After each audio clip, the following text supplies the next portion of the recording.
ఇంట్లోనే గోధుమ రవ్వ లడ్డు చేసే విధానము. ముందుగా కొబ్బరిని మిక్సీలో వేసి మెత్తగా కోరుకోవాలి. చీనీ కూడా మెత్తగా చేసుకోవాలి. కొంచెము నెయ్యి వేసి గోధుమ రవ్వని బంగారు రంగు వచ్చే వరకు వేయించుకోవాలి. చీనీ పౌడరు, యాలకుల పొడి కలిపి ఉంచాలి. గోధుమ రవ్వని చీనీ యాలకుల పొడిలో కలుపుకోవాలి. నెయ్యి, కొబ్బరి తురుము వేయించి గోధుమ రవ్వ మిశ్రమంలో కలుపుకోవాలి.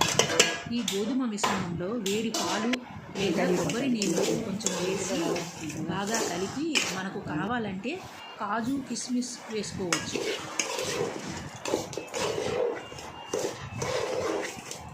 చేతికి నెయ్యి రాసుకొని ఉండలు చేసుకోవాలి. అన్నిని కలిపిన తర్వాత వేడిగా ఉన్నప్పుడు ఉండలు చేసుకోవాలి. మీకు ఏమైనా వంటలు కావాలంటే కామెంట్ చేయండి.